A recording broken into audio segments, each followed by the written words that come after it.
여러분, 기나긴 코로나의 상황 속에서도 우리는 예수 그리스도가 죽음에서 부활하시는 부활주의를 맞이하였습니다. 온 세상이 코로나의 검은 안개와 짙은 먹구름 속에 쌓여져 있고, 그 검은 안개가 우리의 마음까지 누리려 한다 할지라도 예수 그리스도의 부활의 영광과 빛이 우리 마음을 비추고 있음을 믿습니다. 여러분, 이 부활절 예배를 얼마나 사모하셨습니까? 부활하신 주님을 얼마나 사모하셨습니까? 오늘 어떻게 지내다 보니까 오늘 또 부활주일이네, 이런 사람 안 계시나요? 여러분, 부활하신 주님께서 오늘 이 시간 여러분을 찾아가 주시며 영광의 빛으로 여러분을 감싸시기를 바랍니다. 간절함이라고 하는 게 얼마나 중요한 줄 아세요?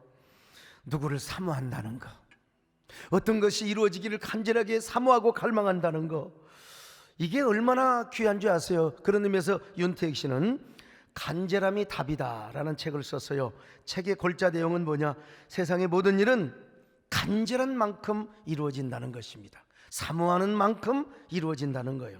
그래서 저자는 독자들에게 제안을 하고 있습니다. 우리가 무엇을 하든지 간에 자신에게 질문을 먼저 해야 된다는 거예요. 나에게는 얼마나 간절함이 있는가? 나에게는 얼마나 사모함이 있는가?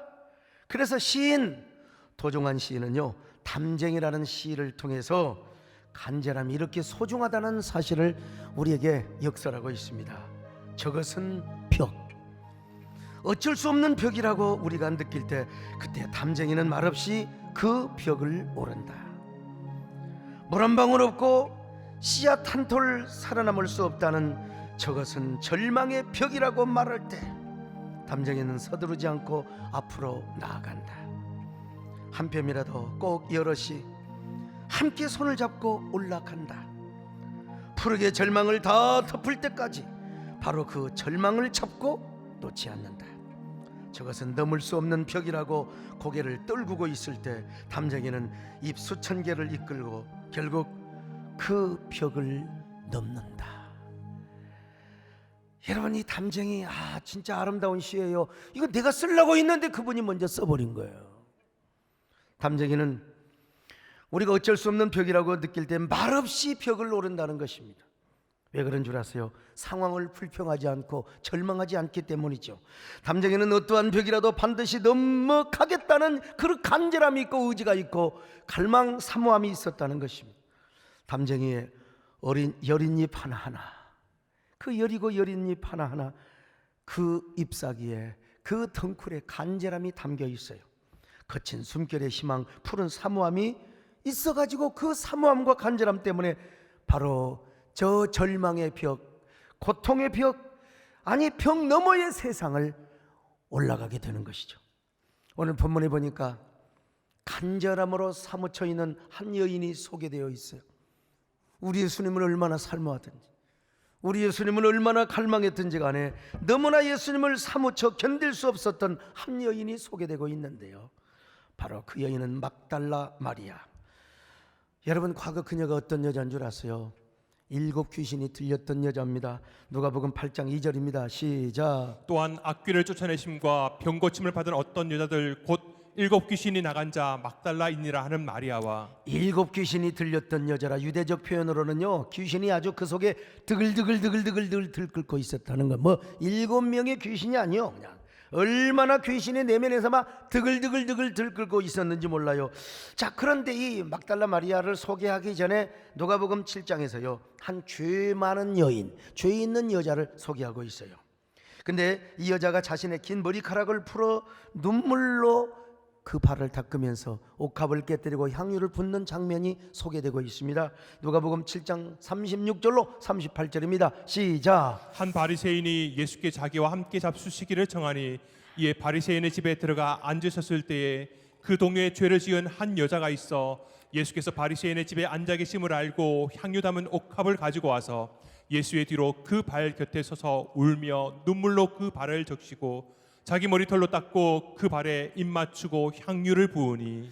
도대체 이 여자는 누구인가? 많은 신약의 학자들이 대부분요, 이 죄 많은 여인과 누가복음 8장에 나오는 막달라 마리아를 일치시키고 있어요. 똑같은 여자라고.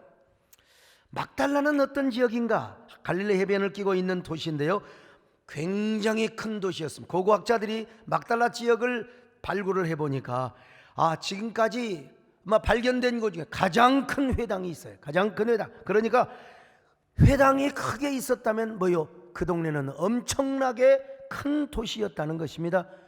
우리 옛날 시골에서 마을이 적으면 초등학교도 적었고요. 그리고 마을이 크면 초등학교도 컸잖아요. 더구나 막달라 지역은 갈릴리 바다에서 고기를 잡은 것을 소금으로 염제를 해가지고 절여서 유통을 했던 지역이요. 돈이 많은 도시였어요. 그냥 산업이 발달하고 부유한 도시고, 그리고 유흥업까지 발달했던 도시였습니다. 통상 유대적인 표현으로 죄 많은 여자, 그러면 이건 창녀입니다. 세리, 이것도 죄인이고요. 그렇다면 이 여인은 막달라 지역의 창녀나 혹은 술집 종업원이었다는 것입니다. 그러나 그녀는 화류계에서 많이 돈을 벌었겠죠. 근데 돈은 많이 벌지만 얼마나 허탈하고 얼마나 공허한지 알 수가 없어요. 어쩌면 양심이 가책이 되고 인격의 분열의 현상이 일어났을지도 몰라요. 저녁이면 꽃웃음을 팔지요. 아이고 김 사장님 어서 오세요. 여성스럽지 못해서 죄송합니다만 말이요. 혼자 있을 때는 얼마나 정신적인 공허와 공백 상태를 많이 경험했을지도 몰라요. 뭐라도 말할 수 없는 그 공백의 상태, 허무함과 허탈해, 그걸 뭐라고 표현할 수 있을까요? 우울한 마음이 막 그냥 파도처럼 몰려온 겁니다. 이런 상태가 축적이 되고 축적이 되다 보니까 스스로 허무주의자가 되고 스스로 염세주의자가 된 것이, 이런 텅 빈 공백의 상태와 우울증을 더 많은 세상의 사치와 쾌락으로 대체 원리를 삼아보려고 하는 겁니다. 막 쾌락을 누려보고, 요즘으로 보면 막 돈 많이 가서 막 쇼핑을 해보고 말이죠. 근데 그러면 그럴수록 더 밑빠진 장독처럼 공허하고 허탈하고 정신적 공백 상태를 느끼게 된 거예요. 이러한 그녀의 연약함을 틈타서 비로소 귀신이 그 속에 들어갔다는 것입니다. 귀신이. 정신과적으로만 보면은요, 깊은 우울증이나 기타 다른 정신질환, 기타 조현병으로 설명할 수 있겠죠. 근데 성경은 뭐라고 말하느냐? 그런 정신질환이 아니라 7 귀신이 그 여자에게 틈타고 있었다는 것입니다. 그녀의 마음과 삶을 온갖 귀신들이 점령을 하게 된 것입니다. 처음에는 우울증이겠지. 그런데 막 갑자기 발작을 막 일으킬 때는 자기도 모르게 막 괴성을 지르고 자기 학대를 하는 겁니다. 그러니까 사람들 보기에 저 여자는 귀신이 들렸어. 더더구나 막 비가 오고 날씨가 굳을 때는 말이죠, 막 머리를 푸은 채 막 옷을 반쯤 벗고 막 괴성을 지르는 거예요. 야! 그러다가 조는 사람 깨라고 지금 소리를 지른 거예요. 그런데 또 날씨가 멀쩡할 때는 내가 언제 그랬냐는 거예요. 도대체 안녕하세요, 안녕하세요. 그러니까 이거 보니까 이게 유대인들이 볼 때 저거 완전히 7 귀신, 완벽하게 귀신이 저 여자를 사로잡고 있다고 생각했어요. 근데 이 여자가 누구를 만났느냐? 어느 날 예수님을 만나게 된 겁니다. 예수님을. 그래서 아까 들린 막달라 마리아가 예수님 앞에 나오자마자 여러분, 그 속에 있는 7 귀신이, 군대 귀신 같은 어마어마한 귀신이 여러분 그냥 바람과 함께 싹 사라졌어요. 그 예수님 앞에 얼마나 요조 숙녀가 되어가지고 예수님 송구합니다, 단숨에 물러가. 그래서 막달라 마리아가 그날부터 예수를 나의 구주 삼고 언제나 내게 세상과 나는 간 것 없고 구속한 주님만 보이게 된 겁니다. 예수님이 누구인 줄 알았어요. 그분은 사람으로 오셔서 본체가 하나님의 아들이라는 사실을 깨달았습니다. 그리고 그분은 장차 자신을 구원하시기 위하여 십자가에 죽을 것을 알았단 말입니다. 그래서 그녀는 예수님을 영접하였습니다. 예수님이 그녀의 삶의 주인이 되었습니다. 그리고 그녀는 온 동네를 다니면서 자신은 예수님을 만나서 자신의 삶이 이렇게 변화되었다고 고백하며 간증하고 다녔던 겁니다. 여러분요, 알았네, 나는 알았네, 이젠 더 피하지 않으리, 주님 앞에가 나를 맡겼네, 진정 기쁜 날이니. 알았네, 나는 알았네, 잿빛 생활에 지쳤음을, 세상 쾌락은 잡았으나 고통뿐이였다네. 알았네 나는 알았네. 이젠 더 피하지 않으리. 그가 내게 와 나를 구했네. 진정 기쁜 날이래. 이 노래 여러분 18번지로 부르는 분이 우리 남진 장로님이세요. 오늘은 땡땡이를 치셨는데 부산 부활절 연합회에 강사로 가셔서 이 노래를 부르려고 지금 가고 계신 겁니다. 알았네. 남진 장로님도 뭐 얼마나 잿빛 생활이 지쳤겠어요. 그런데 그가 내게 와서 나를 구했네. 진정 기쁜 날일세. 내가 부르면 은혜가 안 되는데요, 남진 장로님 옛날에 다리 떨고 팍팍하고 이런 분이 알았네 나는 주님을 찾았네 하니까 은혜가 되는 거요. 그래 부산 사람들이 지금 오라고 해가지고. 그래서 예수님을 만나고 7 귀신이 물러난 이후부터 막달라 마리아의 삶은 이제 하루하루가 새로워졌습니다. 하루하루가 감격 아주 프레시하고 리프레시하고 그냥 프레시. 영어로 잘 들어보세요. 리프레시하고 리프레시. 하루도 예수님의 생각 없이 잠든 적이 없었고 하루도 예수님의 생각 없이 새벽에 눈을 뜨는 날이 없었어요. 웬 눈에 웬 사랑으로 내가 예수님을 알았단 말인가. 내가 어떻게 예수님을 만났단 말인가. 야, 옛것은 지나가고 새것이 되었도다. 나는 이제 주님과 함께 살고 그분을 위해 살리라. 지금까지 벌었던 물질, 소유하였던 재산 나는 그분을 위해 다 바치며 난 헌신하며 살아가리라. 그렇게 마음먹고 있는데 어느 날 예수님이 자기 동네에 또 찾아오신 거예요. 그는 예수님에게 당장 찾아가서 그분에게 자신이 가장 아끼던 옥합을 깨뜨리고 싶었어요. 근데 그 집은 누구냐? 바리새인 시몬의 집이요. 갈까 말까. 여러분, 감동이 오히려 설레임이 모든 애절을 이겨버리는 거예요. 내가 분명히 저 집에 가면 나를 분명히 추악한 죄인이라고 할 텐데 그러면 어떠느냐? 여러분, 믿음으로 가버렸어. 믿음으로 가가지고 여러분 옥합을 깨뜨리는 거, 머리를 풀어가지고 옥합을 깨뜨려 향유를 붓고 발에 입을 맞추며 눈물을 흘리며 주님의 발을 닦고 있었습니다. 예수님께 치유받은 감격, 예수님께 구원받은 감격을 주체할 수가 없어서 여러분 첫사랑 첫열정의 감격을 옥합을 깨뜨리는 사랑으로 표현을 했던 것입니다. 아마 마리아는 이런 고백을 하고도 남았을 거예요. 머리 풀어서 주님의 발을 닦으면서 말이죠. 내게 있는 향유옥합 주께 가져와 그 발 위에 입 맞추고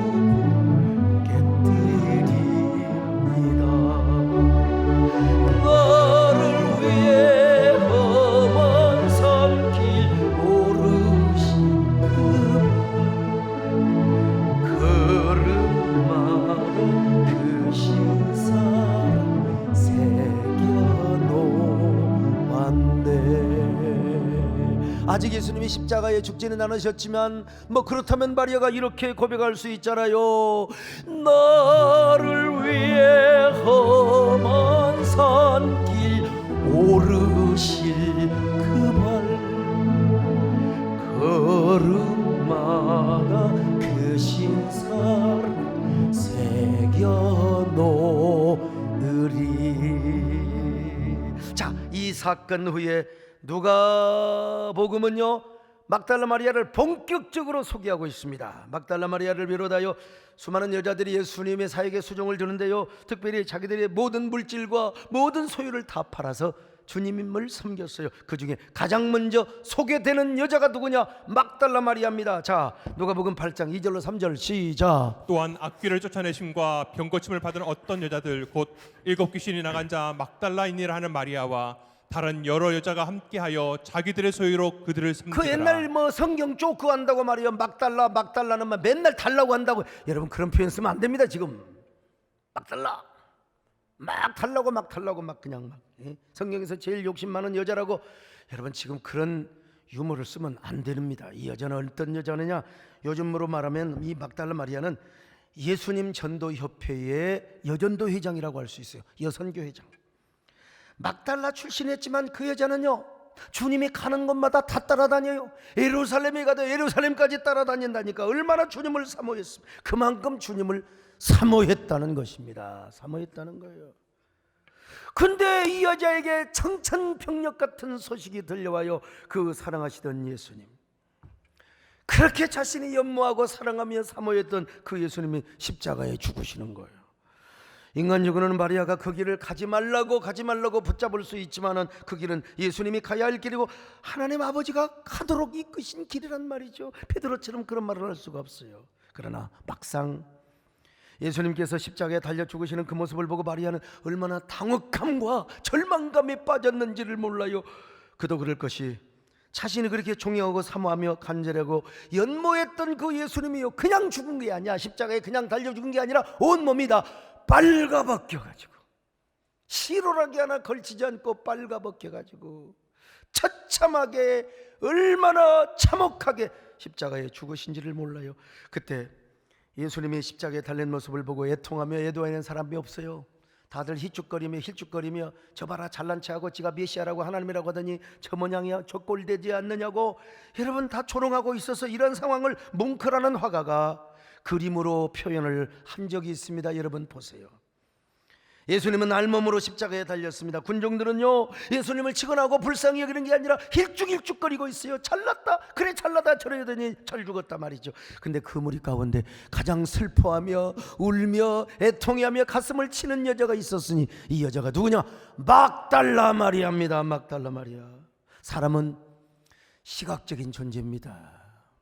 시각적인 존재, 그러려니 하는 것과 실제로 그 모습을 보면 저 사람이 어디 가서 이런 죄를 지어, 저 사람이 이런 치욕을 당했다네. 근데 여러분, 말로 듣는 것과 실제로 그 모습을 보는 것과는 완전히 다르는 거예요. 아무리 그녀가 예수님을 하나님의 아들이라고 믿었지만은, 이 땅에 보내신 유일한 메시아라고 믿었지만, 실제로 온몸이 빨가벗긴 채 엘리 엘리 라마 사박다니를 외쳤던 그 예수님의 모습을 볼 때 눈뜨고 볼 수가 없었어요. 얼마나 마음에 상처가 되었는지 당혹감과 절망감에 빠질 수밖에 없었어요. 어쩌면 이렇게 비참하게 죽일 수가 있단 말인가. 그런데 여러분, 막달라 마리아는 그래도 십자가에 이미 죽어서 장사된 그 예수님을 사모합니다. 이제 안식일 날이 다가오니까 이제 절대로 움직일 수가 없어. 유대인의 율법이 오면 안식일이 되면 꼼짝도 못합니다. 그래서 그녀는 어쩌면 이틀 밤이나 잠 못 이루면서 예수님을 사모하고 사모했을 거예요.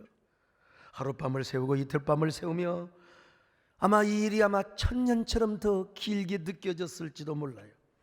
어쩌면 마리아는 주님 앞에 사모함과 간절함을 담은 눈물의 고백을 흘리며 밤을 지새웠을 것입니다. 얼마나 예수님을 사모했는지 예수님의 시신의 향품이라도 바르는 날, 안식 후 첫날을 기다리다가 예수님의 이름을 또 부르고 또 부르며 여러분 아마 눈물을 흘리며 주님을 사모하고 기다렸을 것입니다. 여러분, 밤마다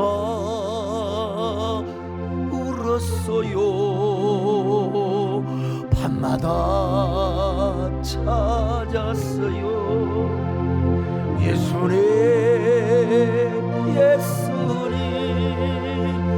많이도 불렀어요. 십자가 아픔들 어찌 감당하셨나요?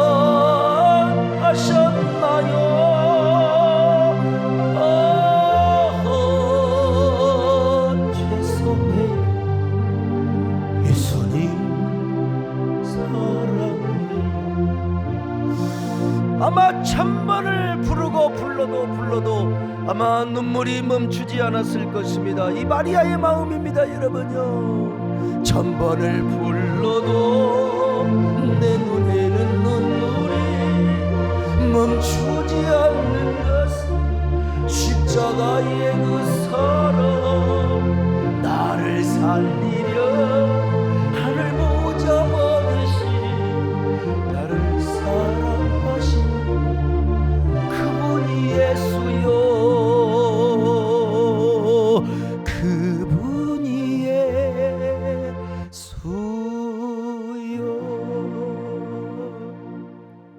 드디어 이틀밤을 세웠어.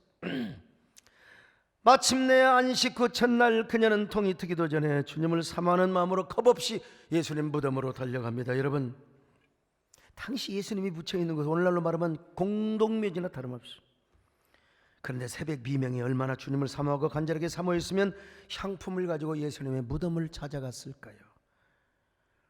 여러분, 우리 여자분들 생각하세요. 아무리 사랑하는 남편, 사랑하는 내 연인, 우리 내 낭군이 죽었어요. 근데 여러분, 저녁에 공동묘지 우리 남편 묻힌 그 무덤에 찾아갈 수 있어요? 찾아갈 수 있어요? 저녁에 새벽에 찾아갈 수 있어요? 그런 여자 없을 겁니다. 대낮에 찾아가지요. 아니 저녁에 12시, 1시, 2시, 3시 가지고 머리 풀고 아이고 여보 그러면 여러분 옆에서 보는 사람 귀신 나타났다가 다 난리 날 거예요. 김문기 장로님 심장 떨어져요. 아무튼 마리아는 얼마나 주님을 사모했던지 간에 새벽 비명에 예수님 무덤을 향하여 달려갔던 겁니다. 얼마나 자 마태복음 28장 1절 시작. 안식일이 다 지나고 안식 후 첫날이 되려는 새벽에 막달라 마리아와 다른 마리아가 무덤을 보려고 갔더니 여러분 그렇습니다. 간절함은 두려움을 이깁니다.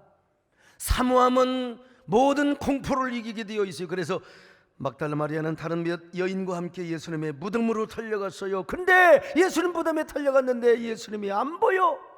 그의 시신은 보이지가 않습니다. 예수님의 시신은 온데간데 없고 양쪽에 하늘의 천사들이 앉아 있어요. 하늘의 천사들이 앉아 있어요. 자, 마태복음 28장 2절입니다. 시작. 큰 지진이 나며 주의 천사가 하늘로부터 내려와 돌을 굴려내고 그 위에 앉았는데 천사가 뭐라고 말합니까? 어찌하여 산자를 이곳에서 찾느냐? 그분은 여기 계시지 않는다. He's not here. 예수님이 십자가에 죽으시기 전에 말씀하신 대로 그는 여기 계시지 않고 다시 살아났단다. He's risen. 자, 성경을 확인해 봐요. 마태복음 28장 6절입니다. 시작. 그가 여기 계시지 않고 그가 말씀하시던 대로 살아나셨느니라. 와서 그가 누우셨던 곳을 보라. 자, 여러분 그 천사들의 말을 들은 막달라 마리아와 다른 여인들은 막 두려웠습니다. 여러분 두려워. 예수님 시신에다가 향품을 바르려고 왔는데 두려웠어요. 여러분 예수님은 죽음으로 끝나지 않았습니다. 그는 죽음에서 부활하신 것입니다. 무덤문을 박살내시고 사망의 권세를 깨뜨리시고 무덤에서 부활하신 날이 여러분 오늘 부활주일인 줄로 믿습니다. 예수님이 평소에 수없이 말씀하신 대로 그는 부활의 계산 장군이 되어 사망 권세를 깨뜨리셨습니다. 무덤문을 박살내셨습니다. 하나님께서 당신의 창조의 영, 부활의 영, 생명의 영으로 예수님을 다시 부활시켜 주셨던 것입니다. 저는 예수님이 십자가에 죽으신 후 묻히셨던 무덤의 현장을 제가 몇 번이나 가봤던 사람입니다. 저곳에 들어가려면 보통 여행객이 3시간, 4시간 기다려야 돼요. 들어가더라도 2, 3초 딱 보고 사진도 못 찍어. 그거 보려고 3시간, 4시간을 기다리는 거예요. 근데 저는 참 우리 하나님의 은혜로 하나님 빼기 좋아서 들어가서 20분, 25분 남들 기다리라고 이게 사실은 불공정인데 그러나 정식 허가를 받고 이스라엘의 관광청으로부터 특혜를 받은 거니까 이건 불공정이 아닙니다. 그리고 돈도 냈습니다. 여러분 요한복음에서는 예수님의 부활의 상황을 이렇게 설명하고 있습니다. 자, 요한복음 20장 5절로 7절입니다. 시작. 시몬 베드로는 따라와서 무덤에 들어가 보니 세마포가 놓였고 또 머리를 쌌던 수건은 세마포와 함께 놓이지 않고 딴 곳에 쌌던 대로 놓여 있더라. 여러분 이게 무슨 말씀인 줄 아세요? 그 현장에서 제가 설명했던 내용을 간추려서 요약해서 여러분 영상을 보여줄 테니까 한번 들어보세요. 예수님이 실제로 묻히셨던 무덤에 와 있습니다. 실제로 예수님께서 머리를 이곳에 누이시고 그리고 다리가 이쪽에 누이신 채 염을 한 채 이곳에 세마포로 둘러싸여서 누워 계셨습니다. 그러니까 자 예수님의 몸을 감쌌던 세마포가 따로 있고 머리를 감쌌던 세마포 수건이 있지 않습니까? 그런데 원래는 이어진 것처럼 보였지만 예수님이 증발하듯이 나방이 그 고추에서 나오듯이 증발하듯이 부활을 하셨는데 그런데 분리된 채이긴 하였지만 바로 예수님을 감쌌던 그 수건이 그대로 원 장소에 있더라. 그러니까 이거 진짜 기가 막힌 거 아닙니까? 네, 부활 못지않은 기적이죠. 아, 부활보다 오히려 더 힘든 기적이라고 할 수 있죠. 그러니까 이제 베드로가 예수님의 부활을 안 믿을 수 없던 거죠. 1절에 의하면은 도적설이 있죠. 예수님의 시체를 누가 가져갔다. 아니, 시체를 가져갔으면 세마포째 가져가야지. 세마포가 그대로 구조물만 놓여 있는 채 예수님의 시체가 부활체로 그대로 증발을 하여 부활하셔서 이곳에 계시지 않다. 인간이 그렇게 하는 건 불가능한 일이죠. He's not here. 그렇습니다. 그 성경 못지않게 아주 역사가들이 아주 중요한 절대적인 권위로 생각하는 요세푸스라는 책이 있지 않습니까? 예, 맞습니다. 유대인 역사학자 요세푸스의 정언은 가장 권위 있는 정언이라 할 수 있는데 그의 책 요세푸스 18권 63, 64편에 보면 이런 내용이 있습니다. 예수님이 하나님의 아들이셨고 또 그래서 많은 사람들이 따랐고 예수님은 죽으셨다가 3일 만에 확실하게 부활하셨다, 이런 증언이 있습니다. 자, 여러분, 여기서 딱 끊어버리니까 좀 이상하네. 아무튼 간에 어쨌든 간에 대한민국 목사님들 가운데 이곳에 직접 들어가서 촬영을 하고 설명을 한 목사는 아직까지는 글쎄요, 내가 알기로는 없는 것 같은데, 이거 앞으로도 계속해서 제가 더 가서 더 잘 설명을 하기 전까지는 이거 아마 5년 10년을 계속 우려먹을 것입니다. 사실 이러한 사실을 목격한 막달라 마리아는 두려움과 그리고 기쁨을 가지고 예수님의 부활 소식을 베드로를 비롯하여 12 제자들에게 막 전하려고 달려갔습니다. 막달라 마리아는 한편으로는 얼마나 두렵고 한편으로는 얼마나 기뻤는지 말이요. 이런 고백이 터져 나오는 거예요. 제자들에게 가면 이런 말을 하려고 했어요. 예수님은 당신이 말씀하신 대로 다시 살아나셨습니다. 정말 부활하셨습니다. 베드로 사도님, 요한 사도님, 야고보 사도님, 토마 사도님, 의심하지 말고 예수님은 무덤에 계시지 않습니다. 그는 부활하셨습니다. 어서 빨리 오셔서 빈 무덤을 보세요. 원수를 다 이기고 무덤에서 살아나셨네. 어둠을 이기시고 나와서 성도와 함께 길이 다스리시네. 사셨네 예수 도시 사셨네.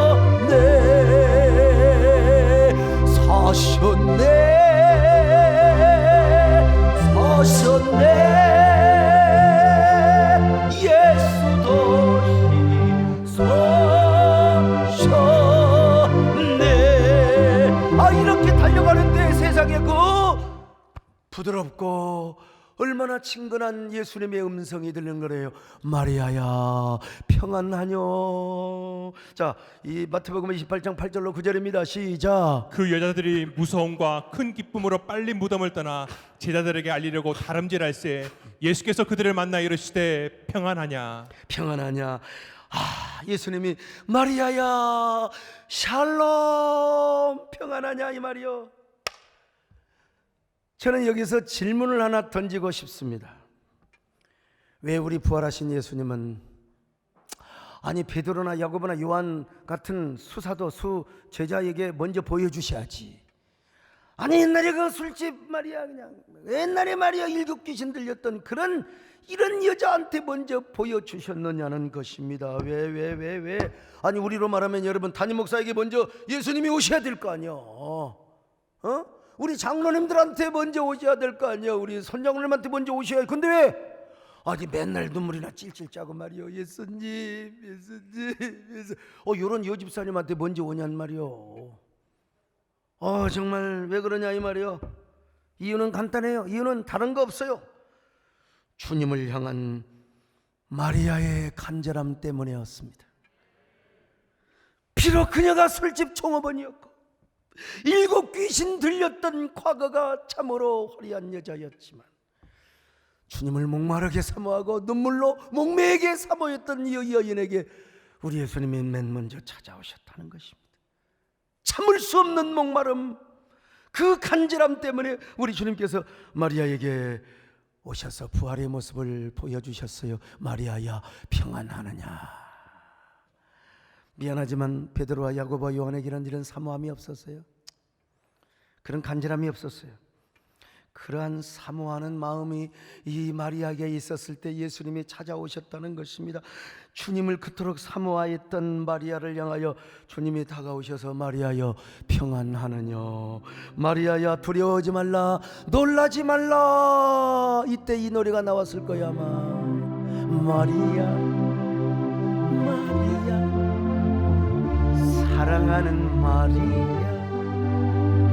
마리아 마리아 평안함을 주노라. 피그말리온이라는 그리스 신화 이야기가 있어요. 피그말리온이라는 조각가가 아름다운 여인상, 자기가 이상적으로 생기는 그 여인상을 육체를 조각을 했어요. 보니까 한 번 보고 두 번 보고 자꾸만 보고 싶어. 나 세상에 이 여자가, 이 조각상의 여자가 되면 얼마나 좋을까. 그러면서 막 그 조각상을 여가이 막 사랑한다고 너무 당신을 좋아한다고 막 고백하는 거요. 이 모습을 지켜보던 아프로디테라는 신이 피그말리온의 고백에 너무나 감동을 하여서 그 조각상을 실제로 살아있는 여자로 만들어 버려요. 그리고 그 여자와 행복하게 살았다는 이야기입니다. 우리 남자들이 저를 심각하게 보시는데요, 이건 신화입니다. 이런 거 소망도 하지 마세요. 그러나 이런 신화이지만 여러분, 돌조각이라도 진심으로 사랑을 고백하고 간절하게 사모하다 보니까 그 사랑이 이루어진다는 교훈을 주기 위해서 그런 신화를 만들었던 것입니다. 하찮은 그리스 신화에도 이런 간절함과 사모함이 얼마나 귀중하고 가치 있는 게를 여러분 말해주는 신화라면, 여러분 하물며 우리 그리스도인이겠습니까? 주님을 사모하며 사랑하는 여러분 되시기를 축원합니다. 빅터 프랭클은 죽음의 소용서라는 책을 통하여 이런 이야기를 했지 않습니까? 유대인 포로 수용소에서 살아남는 사람은 딱 하나요. 포기하지 않고 살려고 하는 의지, 간절함. 마치 우리 박선혜 전사님이 자 영일포 구룡포에 버려진 소녀였지만 살려고 하는 그 의지가 있었을 때, 그 간절함이 있었을 때 여러분 귀하게 쓰임을 받았지 않습니까? 오늘 여러분에게도 이런 간절함이 있기를 바랍니다. 여러분 병이 들어도 살려는 간절함이 있기를 바랍니다. 더더구나 부활하신 주님을 만나고자 하는 간절함이 넘치시기를 바랍니다. 뿐만 아니라 러시아의 노벨문학상 수상자인 솔제니친도 그런 이야기를 했습니다. 이반 데니소비치의 하루라는 책을 썼는데, 이 책에 스탈린 시대에 이 중죄인들을 어떻게 다스렸느냐, 중죄수에게 야 이쪽에다가 벽돌을 쌓아라. 벽돌을 딱 쌓아놨어요. 그러면 이 공산당 아새끼가 또 와가지고 다 무너뜨려버려. 이쪽에다 쌓아. 그러면 이쪽에다 또 쌓아놓으면 또 다 무너뜨리고 저쪽에다 쌓아. 또 이쪽에다 쌓아놓으니까 다 무너뜨리고 또 이쪽에다 쌓아. 여러분 이런 일이 수십 번 수백 번을 하다 보니까 완전히 그냥 허무, 절망감, 자괴감 이런 것들이 그냥 넘치다 보니까 견디지 못하고 몇 년 안에 다 죽어버리더라. 다 죽어버려. 그러나 그런 상황 속에서도요, 자신의 삶의 의미를 찾고 끝까지 살고자 하는 그 간절함과 생명의 그 사모함이 가득한 사람은 대찬 인생을 살더라는 거예요. 희망을 갖고 자신의 삶의 의미와 가치를 알고 그런 사람은 끝까지 죽지 않고 살아남더라는 것입니다. 하물며 부활하신 주님을 만나고 부활하신 주님을 믿고 있는 우리야 어찌해야 되겠습니까? 부활의 복음을 믿고 소유한 우리 그리스도인들의 삶이겠습니까? 여러분 우리의 삶이 빅터 프랭클이 말하는 포로 수용소와 같은 삶이 겹칠 때가 있습니다. 솔제니치 말한 대로 끝없이 벽소를 쌓고 허물어지는 삶이 연속이 될 때가 있어요. 여러분 그럼에도 불구하고 우리는 그리스도인답게 살아가야 될 줄로 믿습니다. 우리는 적어도 부활하신 주님을 만나며 부활 신앙을 소유한 사람이라 이 말이죠. 부활의 복음이 어디가 있어요? 제가 요 근래 이제 우리 시대에 몇 안 되는 진짜 이 유학자, 대유학자를 자주 통하는데요. 그분은 18살 안에 중국의 사서삼경뿐만 아니라 중국의 그 유명한 고서, 뭐 심지어는 저 뭐 어딥니까 주역의 개사전까지 다 외워버렸대요. 풍수에서 뭐 동양 철학 모르는 게 없을 정도로 다 외웠어요. 그분에게 제가 물어봤습니다. 아이고 대유학자님, 제가 어찌 동양 철학에 어떻게 우리 선생님과 같이 복음 나눌 수 있겠습니까만 내가 한 가지 분명한 것은 뭐냐, 아무리 공자님이 학문이 위대하다 할지라도 우리의 죄 문제와 죽음의 문제를 해결했다고 말씀한 적은 한 군데도 없습니다. 공자님이 부활하셨다는 말씀은 하나도 없어요. 부처님이 부활하셨다는 말은 하나도 없습니다. 그분이 말씀하시기를 맞습니다. 공자님도 그 문제를 언급한 적이 없고 부처님도 마찬가지입니다. 죄와 죽음의 문제는 오로지 예수님만이 해결해 주셨습니다. 사실 그분도요, 그 유학자이지만 예수님을 믿고 자기는 나이롱 집사라고 하지만 나이롱도 어떻습니까? 다우다도 입으면 빤스요. 옛날에는요, 이 다우다 빤스를 입어야 달리기를 잘했습니다, 여러분. 물론 공자님 말씀 가운데 아주 우리의 삶의 이치, 삶을 살아가는데 아주 지혜를 주는 많은 교훈들이 있죠. 그럼에도 불구하고 거기에 우리의 죄 문제와 죽음의 문제를 해결하는 부활의 복음이 없단 말입니다, 여러분. 그분도 동의를 하시는 거예요. 그렇습니다. 우리 예수님만이 우리의 죄를 사해 주셨고 죽음의 문제를 해결해 주셨습니다. 그러므로 여러분은 부활의 주님을 만난 자부심을 가지시기를 바랍니다. 부활 복음을 믿는 이 믿음의 자존심을 가지시기를 바랍니다. 그럴 때 여러분, 우리가 코로나 상황 속에서도 삶의 의미를 찾고 삶의 가치를 발견하게 되는 거예요. 이런 사람이 어떤 사람이냐? 주님을 사모합니다. 주님을 사모합니다. 주님을 사모한 만큼, 그 간절하게 주님을 사모한 만큼 주님이 우리에게 은혜를 주세요. 우리에게 나타내 주십니다. 부활의 능력을 주십니다. 부활의 권능을 주십니다, 여러분. 그러므로 우리는 마리아의 마음을 가져야 됩니다. 그토록 부활하신 주님을 사모하고 갈망했던 그 마음을 가져야 될 줄로 믿습니다. 이런 사람 죽음도 안 두려워요. 안 두려워요. 마리아가 새벽 미명에 공동묘지로 달려갔던 것처럼 여러분, 두려움이 없습니다. 죽음에 대한 공포가 없습니다. 죽음에 대한 두려움이 없으니 코로나에 대한 두려움이 왜 있겠습니까? 물론 코로나 방종하자는 말은 절대로 아닙니다. 우리는 우리의 건강을 위하여 코로나 조심해야 됩니다. 예배 나와서 코로나 걸리면 순교다, 나 그런 얘기 안 해요. 우리가 우리 자신의 건강을 위해서 이웃의 생명을 존중히 여기고 배려하는 차원에서 우리는 더 조심해야 됩니다, 여러분. 예. 오늘 우리 오랜만에 백군기 시장님이 오셨어요. 사실 코로나 때 시장님이 교회 나오는 거 참 힘들죠, 부담되죠. 근데 나 같으면 늘 나올 텐데. 시장님은 믿음이 조금은 왜냐면 시민들의 눈치, 모든 이 공무원들의 눈치를 봐야 되기 때문에. 근데 눈치가 밥 먹여줍니까? 그냥 나오셔서 그냥 꼭 앞자리 아니래도 저기 3층에 있다가 예배 드리고 가는 게 사실 좋긴 좋은데, 그래도 오늘 부활주일이기 때문에 오신 거예요. 근데 우리 시장님이 얼마나 참 그 용인 교회들을 배려하고, 물론 법은 지켜야 됩니다. 방역은 잘 우리가 해야죠. 그럼에도 불구하고 교회 유연성도 주시고, 또 우리 교회도 마찬가지고 참 도와주셔서 여러분, 우리가 이렇게 유연성이 잘 대처했지만 단 한 명도 우리는 확진자가 없었습니다. 이 얼마나 기가 막힌 겁니까? 우리 하나님 앞에 감사의 박수 하세요. 감사. 우리 하나님. 네. 그리고 우리 백군기 시장님도 정말 용인의 교회들을 잘 섬기고 그러면서도 방역을 잘 지켜주셨어요. 우리 시장님도 한번 박수 한번 해드리세요. 감사합니다. 우리가 코로나 조심해야 됩니다. 그러나 신앙적으로 볼 때는, 우리의 궁극적인 신앙의 본질상으로는 코로나도 두려워해서는 아니 된다. 할렐루야. 초대교회 당시 이교도들은 아픈 자들을 내쫓고 병들어 죽기도 전에 거리에다 다 쫓아버렸어요, 이 나쁜 사람들. 근데 우리 그리스도인들은 그 사람들을 찾아가서 떡과 물을 주면서 그들을 보살펴줬어요.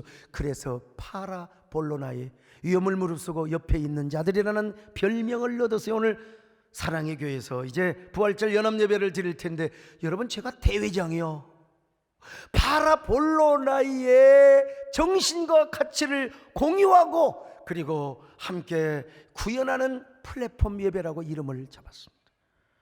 여러분, 그들은 예수님을 사랑하는 만큼 이웃을 사랑했어요. 왜 그런 줄 아십니까? 오늘 주님을 사모하는 사람은 이웃도 배려하게 되어 있거든요. 그리스도의 사랑을 실천하게 되어, 이것이 바로 진정한 그리스도인의 삶이었습니다. 그러니 로마 시민들이 감동을 안 받을 수가. 원래 우리 부활절 연합회도 20% 예배드릴 수 있지만 시대의 모든 흐름을 보고 정부도 염려를 하기를 여러분 내가 10%로 줄이자. 우리 물론 상임 회장들도 의논을 했지만 뭐 비난하는 사람도 있어요. 그러나 아이고 여러분, 그러니까 온갖 공중파에서 다 와서 한국교회 아마 잘한다고 취재를 해달라고 내가 아마 간절히 빌 거예요. 아무튼 간에 오늘 우리도 마찬가지입니다. 우리도 주님을 사랑하는 만큼 주님을 사모하며 예배를 사모하게 되어 있습니다. 주님을 사모하는 만큼 교회를 사랑하며 하나님을 사랑하며 하나님을 우리가 간절히 갈망하며 이웃사랑을 실천하게 됐어요. 이게 뭐냐? 부활 복음이 주는 교훈이고 은혜의 결과입니다. 누구처럼 말입니까? 마리아처럼 이런 사람에게 주님께서는 부활의 능력을 경험하게 하십니다. 이번 한 주에 부활의 권능이 여러분의 임하시기를 바랍니다. 심령에 임하시기를 바랍니다. 여러분의 병이 고침을 받으시기를 바랍니다. 우리 부활의 주님께서 불성곽으로 우리 교회뿐만 아니라 여러분의 삶과 사업자 그리고 직장을 붙잡아 주시기를 바랍니다. 우리의 도시를 붙잡아 주시기를 바랍니다. 부활절을 맞이하여 이런 은혜와 기적이 여러분에게 가득할 수 있기를 주님의 이름으로 축원합니다. 우리 주님 앞에 드릴 것은 마리아처럼 사모함밖에 없습니다. 주님께 드릴 것을 사모하는 이 마음뿐 이 생명도 덜러시며 십자가에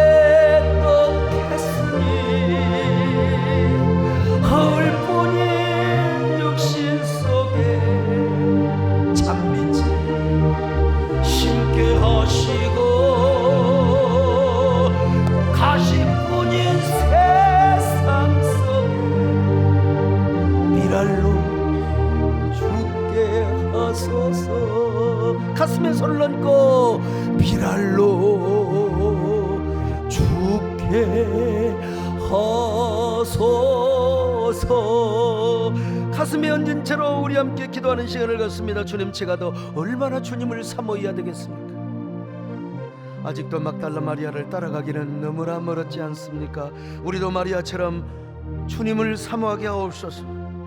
예배를 사모한 만큼 하나님 저에게도 마리아같이 주님을 사모하며 예배를 사모하게 하여 주옵소서. 오늘 유튜브로 함께하는 수천 명의 성도들 함께 손을 얹고 기도하는 시간을 갖습니다.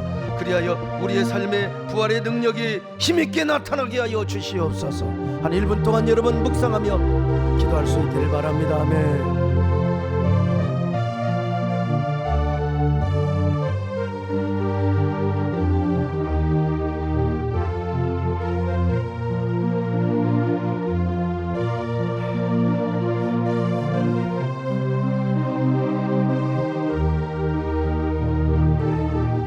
주님께 드릴 것은 사모하는 마음뿐입니다.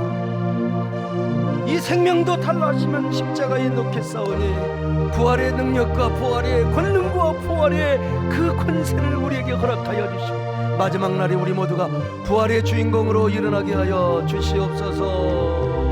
주님께 드릴 것은 함께 부릅니다. 주님께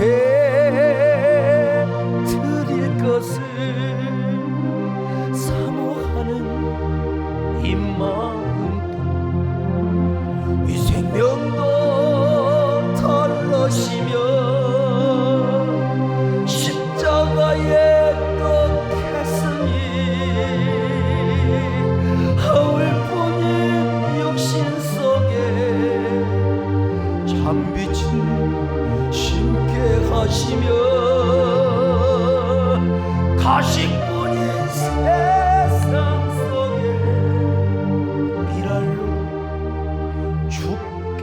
하소서. 미랄로 죽게 하소서. 하나님,